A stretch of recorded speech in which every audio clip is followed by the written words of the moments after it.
I did not know that. Glad we are in the know now so we can keep our dogs safe.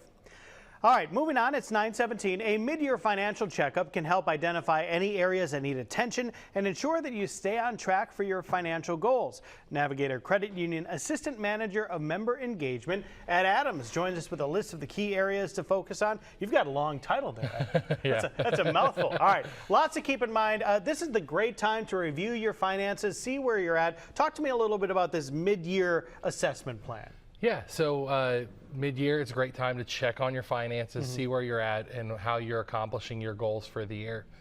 So where do we start for this mid-year financial assessment? One of the best things to do is check up on your credit report.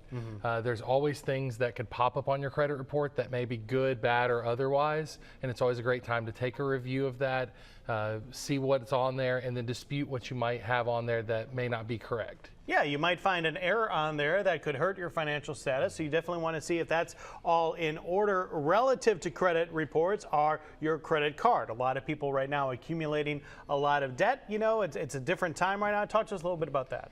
Credit cards are a great tool for building credit, but sometimes they can be detrimental to credit as well. So it's always a great time to take a look and see what you have out there. And a lot of times consolidating that credit card debt is a great way to put it all together and set some further goals for yourself down the road and put an end date to those credit cards. Yeah, that's a great tip there. Also, if you're in a position to, it's always the best bet to pay that credit card off in full every month if you can, correct?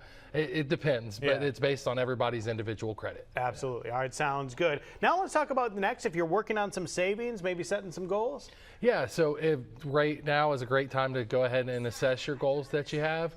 But one thing that you can do is say, all right, I can throw an extra $20 to the side, or I can throw an extra $30 to the side, and all of a sudden you have a bigger nest egg at the end of the year. All right, that sounds great. And then, of course, a lot of people are budgeters out there. If you keep a budget, talk to us about that. We know that everything's going up on prices, so it's a great time to reassess your budget. You're going to be paying more money for your electricity and stuff during the summer months. So it's a great time to reassess what you have for a budget and reset all of that. Yeah, everything seems to be going up, so that budget is constantly changing. So therefore, you may need to reassess it. Hey, if anyone wants some financial tips, whatever questions they may have, can they reach out to y'all at Navigator Credit Union? Absolutely. They can visit us online. They can give us a call. Or go into any of our branch locations, and we'll be happy to steer them in the right direction. All right, now is the time. A great idea to have a mid-year financial review during the summer. Hope you can get that done and have a happy financial future. Ed, thanks so much for coming in. Thank you. Appreciate it. All right, Chelsea.